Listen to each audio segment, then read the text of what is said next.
Muito bom dia, prezados telespectadores da TV Candidez.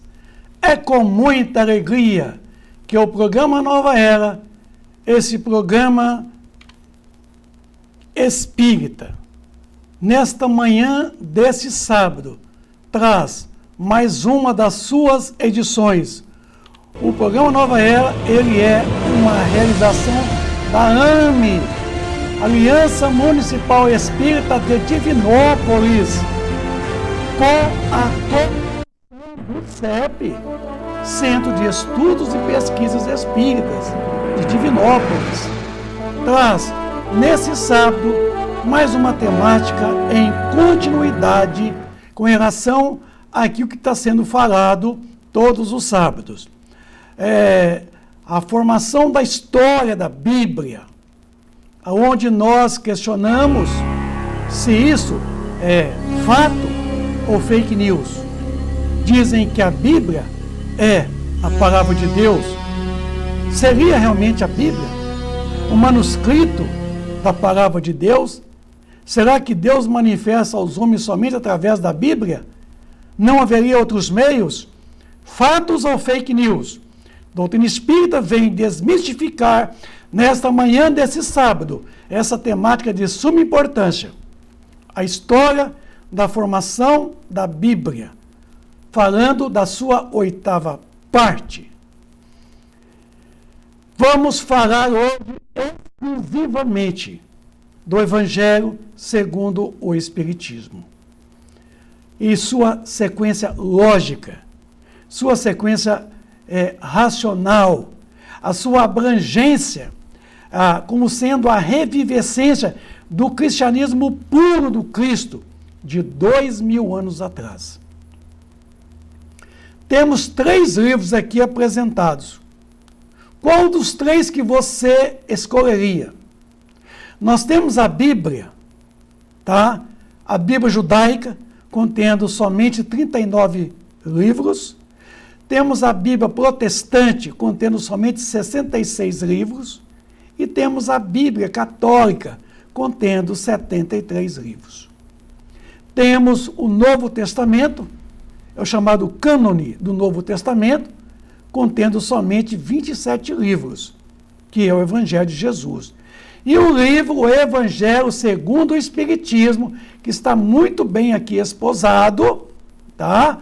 Mostrando para todos nós que ele é composto de 28 capítulos. Eu, no meu estudo, na minha pesquisa, já cheguei à conclusão que a Bíblia, para mim, é um livro de um contexto histórico muito antigo.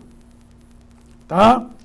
O Novo Testamento seria a contextualização do antigo ensino bíblico, o Velho Testamento, o Pentateuco de Moisés.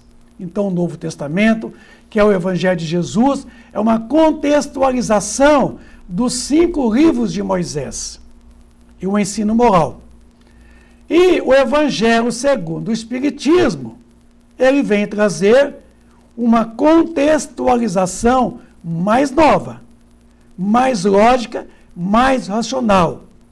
Porque nós vamos ver aqui de que o Novo Testamento ele está composto de 5 partes, a saber, os atos comuns da vida de Jesus, os milagres, as profecias, que são as predições, as palavras que a igreja adotou para a elaboração dos seus dogmas e o ensino moral. O Evangelho segundo o Espiritismo, ele não adota 5 partes do Novo Testamento. Ele só adota uma parte, o ensino moral. Ele refuga as 4 primeiras partes, porque elas são motivo de controvérsias. Tá, vamos ver isso daqui a pouquinho. José Herculano Pires coloca que, nesse livro Visão Espírita da Bíblia, de que a Bíblia é um livro da história do povo hebreu, tá? O povo antigo. 29 de abril de 2023, 150 anos do Evangelho segundo o Espiritismo. Tá? Evangelho segundo o Espiritismo, quando foi publicado, no dia 9 de agosto de 1863. Ele tinha o seu título, Imitação do Evangelho segundo o Espiritismo. Tá? Explicação das máximas morais do Cristo, sua concordância com o Espiritismo e sua aplicação às várias posições das nossas vidas. No dia 29 de abril de 1864, Imitação do Evangelho segundo o Espiritismo passou a ser chamado Evangelho segundo o Espiritismo, sob orientação do senhor Didier, que era o proprietário da editora, da qual publicou o Imitação do Evangelho. Ele disse a Allan Kardec, a igreja caça os espíritas a fogo e ferro. E você agora publica uma obra, Imitação do Evangelho? Que loucura! Agora eles vão perseguir nós muito mais. Mude o título. Então, nessa sua segunda edição, passou a ser chamado O Evangelho segundo o Espiritismo, publicado no dia 29 de abril de 1864. É um tratado de ética universal, é uma ética do universo inteiro. O Evangelho segundo o Espiritismo, eu quero salientar para vocês, telespectador da TV Candidez, que é um artigo definido aqui, ó, Evangelho segundo o Espiritismo. Resumimos nessa obra os trechos que podem constituir, propriamente falando, o Código de Moral Universal, sem distinção de culto. O essencial era colocá-los ao alcance de todos, pela explicação das passagens obscuras, as parábolas com as suas alegorias, pelo desenvolvimento de todas as suas consequências morais. Foi o que procuramos fazer com a ajuda dos bons espíritos que nos assistem. Parábola de Allan Kardec. Evangelho de Jesus Cristo está dividido em 5 partes, como eu já adiantei. Os atos comuns da vida do Cristo, os milagres, as profecias, que são as predições, as palavras que foram tomadas pela igreja para o fundamento dos seus dogmas e o ensino moral. Como essas 4 primeiras partes estão em motivo de controvérsias, elas foram refugadas, tá? E somente foi adotado o ensino moral. Está aqui, ó, no Evangelho segundo o Espiritismo. Não são 5 partes, somente uma parte. O ensino moral, que é o mais importante para mim, que é o que mais vale para mim. Eu quero saber o que Jesus fazia, os atos comuns da vida dele. Eu quero saber dos milagres. Jesus não fez milagre nenhum. Na acepção da palavra, não. Jesus levou as pessoas a se curarem. Jesus jamais contrariou as leis naturais. Que um milagre, na visão teológica, popular e acadêmica, o milagre é um fato insólito, extraordinário, maravilhoso, fantástico, sobrenatural, que derroga as leis da natureza. Então, Jesus jamais derrogou as leis da natureza. Em um dado outro momento, eu vou explicar isso para vocês, que Jesus, na verdade, não realizou nenhum milagre. Ele não curou ninguém.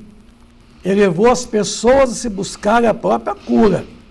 Então, aqui, no Evangelho segundo o Espiritismo, essa magnífica obra, nós encontramos somente o ensino moral de Jesus, que é o que vale para mim e para todos vocês.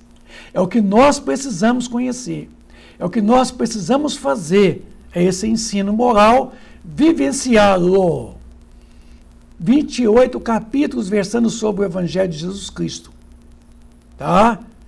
Tendo análise dos Espíritos com relação a cada passagem, inclusive contendo as instruções dos Espíritos por capítulo. Evangelho segundo o Espiritismo e sua estrutura lógica. Vamos conhecer um pouco? Vamos tratar um pouco dos capítulos? Vamos lá. Capítulo 1. Não vim destruir a lei. Ali está contido as 3 revelações, Moisés, Cristo, Espiritismo, de 1 a 7. Aliança da ciência e da religião, Item 8, instrução dos espíritos.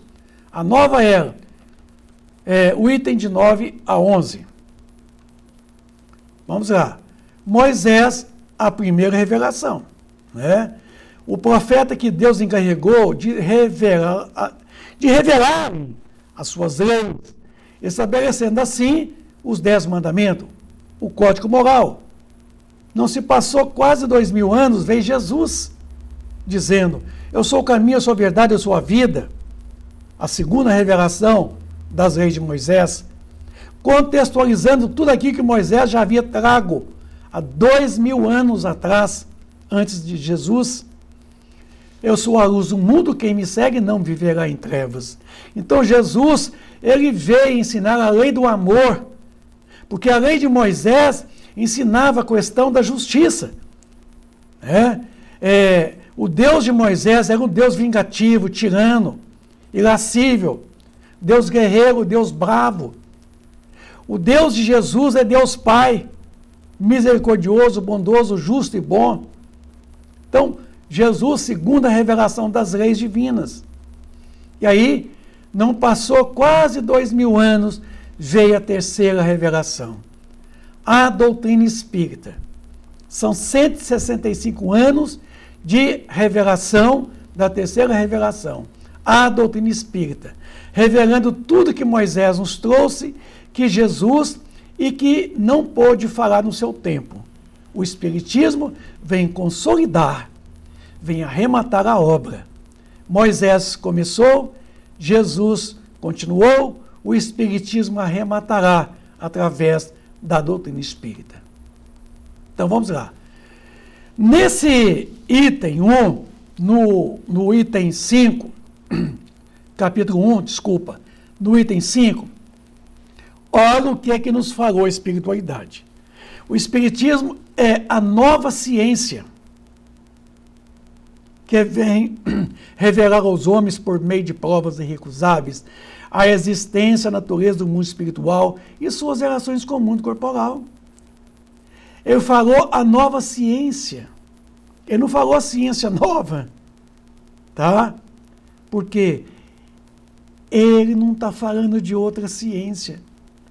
Ele está falando da mesma ciência que existiu sempre, desde o tempo de Tales de Mileto, tá? Mas numa visão nova, numa visão que leva em conta o elemento espiritual que nós somos, estando nós na condição de espíritos. E aí, a ciência, ela não é nova, mas a visão que se tem da ciência é nova. Isso é importante, porque o adjetivo aqui, antes do substantivo, ele qualifica o substantivo, ele exalta o substantivo. Tá? Então não é outra ciência, é a mesma ciência numa visão nova. A ciência e a religião não puderam até hoje entender-se porque, encarando cada uma as coisas do seu ponto de vista exclusivo, reciprocamente se repeliam. Faltava quem enxerga o vazio que as separavam, um traço de união que as aproximasse. Esse traço de união está justamente no conhecimento das leis que regem o universo espiritual, suas relações com o mundo corporal, leis tão imutáveis quanto as que regem o movimento dos astros e a existência dos seres. O Espiritismo é a nova ciência, que vem revelar aos homens por meio de provas irrecusáveis, porque não tem como você recusar. É tão lógico, é tão assim, racional, que você pode usar qualquer argumentação de que você não vai derrubar essa proposta. A existência, a natureza do mundo espiritual, coisa que nenhuma outra ciência fez até então. E suas relações com o mundo corporal. Não tem nenhuma filosofia, não tem nenhum aspecto científico que até hoje completou a ideia espiritual. Só se falou da matéria, só do macrocosmos. Vamos lá então. Nova ciência constitui de nova visão das coisas. Ciência nova seria outra ciência além da velha ciência. O adjetivo qualifica o substantivo, quer dizer, exalta. Doutrina espírita são novas luzes lançadas sob a mesma ciência de então, a mesma ciência de ontem. A visão materialista foi quebrada, foi elaborada, foi trazida a lume a ideia espiritual. Filosofia se constitui do ângulo entre a própria religião e a ciência. Tá? Tivemos muitas filosofias, mas a única filosofia que foi culminar na doutrina espírita é de Auguste Comte, o positivismo, que é o chamado método experimental, da qual ele utilizou. Isaac Newton, tá, é o pai da física clássica. Enunciou o chamado macrocosmo, que é o universo. Física clássica de Albert Einstein é a física objetiva. Ela fala do macrocosmos. Ela fala do universo em toda a sua amplitude.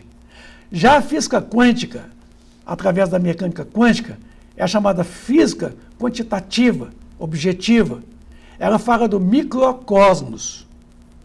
Física objetiva, lei quantitativa.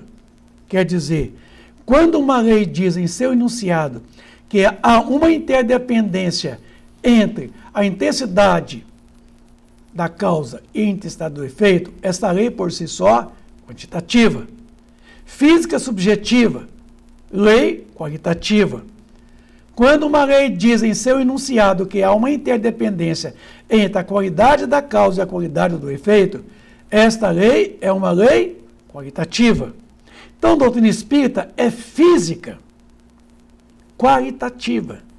Na visão de Leon Denis, é a religião científica do futuro, porque ela é subjetiva, ela trata do elemento espiritual que nós somos na condição de espírito. Foi enunciado no ano de 1857, com a publicação da primeira edição do Livro dos Espíritos.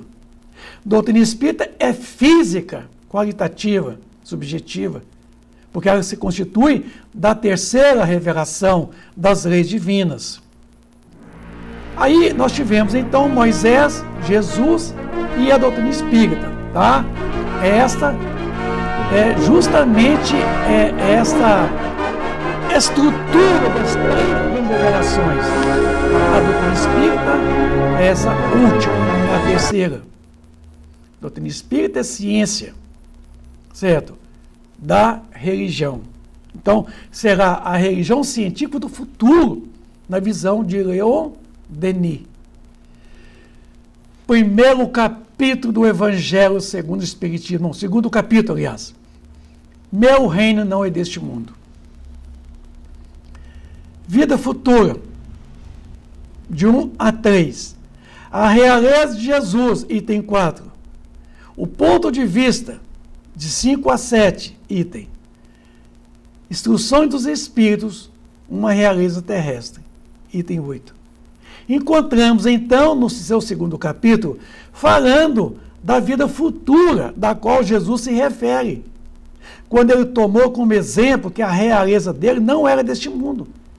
Era de outro mundo, que não pertencia ao mundo de expiação e provas. Tá? E a nossa realeza é puramente terreno, não é a do Cristo. Tá?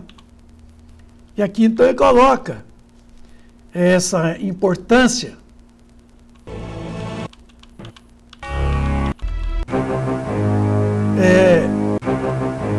falando aí do terceiro capítulo, né, do Evangelho segundo o Espiritismo. Tá aí, ó. Capítulo 3, há muitas moradas na casa de meu Pai. Se assim não fosse, né, eu já vou teria dito. Então, aqui, Jesus vai nos falar do universo, certo? Diferentes estados da alma no mundo espiritual. De 1 a 2. Diferentes categorias de mundos habitados. Item de 3 a 5. Destinação da terra. Causa das misérias humanas, de 6 a 7, o item. Instrução dos espíritos. Mundos inferiores, mundos superiores, de 8 a 12, o item. Mundo de expiações e de provas. Tá? De 13 a 15. mundos regeneradores, item 16 e 18, progressão dos mundos, muito importante, meus amigos, fará realmente das muitas moradas na casa de meu Pai. Aí, ó, é a escala dos mundos. A Terra já pertenceu ao mundo primitivo. Hoje a Terra pertence ao mundo de expiação e provas, já galgando para a condição de mundo regenerador. Mas não é o planeta, é os seres que vivem aqui no planeta. O mundo é subjetivo, não é o planeta. O planeta é a casa onde os espíritos moram. E são os espíritos que formam o mundo. Já formamos um mundo primitivo aqui na Terra, agora estamos vivenciando um mundo de expiação e provas. Vamos amanhã progredirmos espiritualmente, passarmos para um mundo regenerador, para depois um mundo feliz, que é o mundo ditoso, e o mundo celeste. Vejam vocês aí, capítulo 3, no item 8. Está aí uma coisa muito importante, os mundos primitivos. Quando os capelinos chegaram aqui,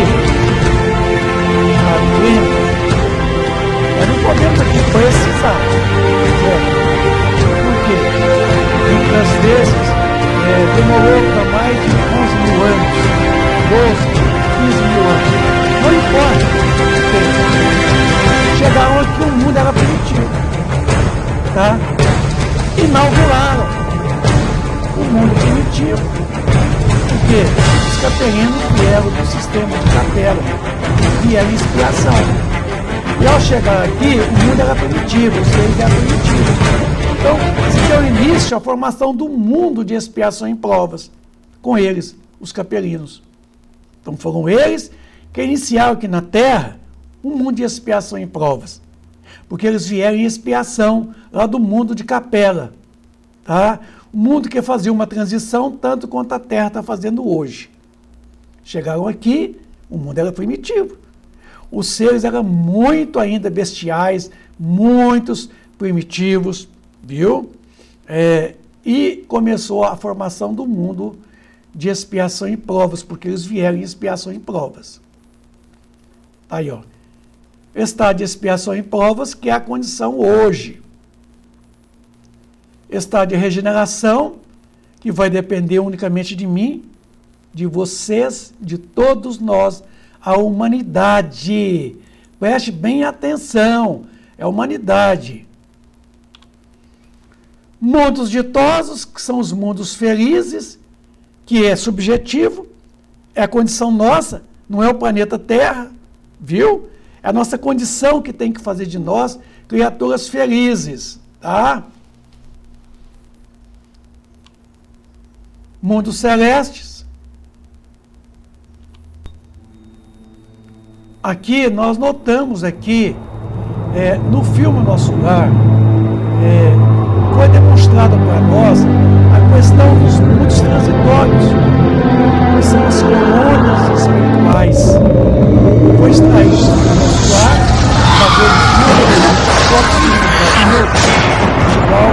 Portugal Filmes, a Cinética Filmes, cenas do filme Nosso Lar, nos mostrando que Nosso Lar é um mundo transitório.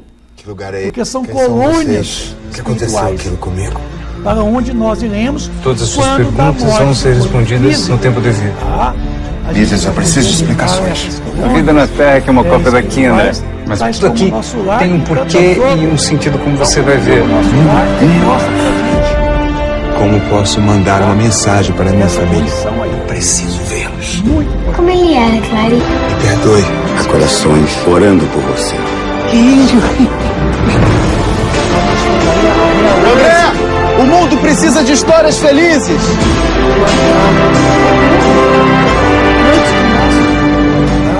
Um dia você vai entender. É sempre tempo de recomeçar. Alguma vez você imaginou vida depois da vida? Tá? O Nosso Lar é muito claro, nos traz muita informação. Bom, o capítulo 4, ninguém poderá ver o reino de Deus se não nascer de novo. tá?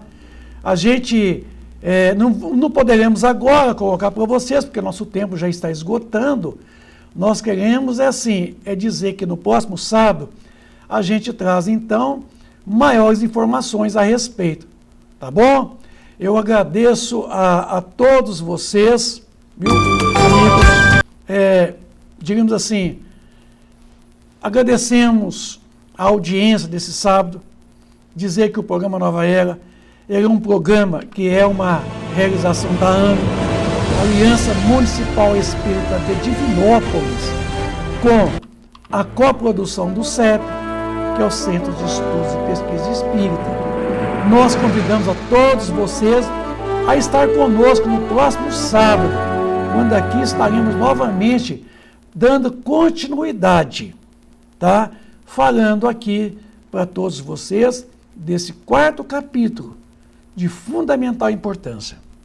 Que todos vocês, telespectadores da TV Candidez, tenham um excelente sábado, um bom final de semana, repleto de muita paz, de muita luz.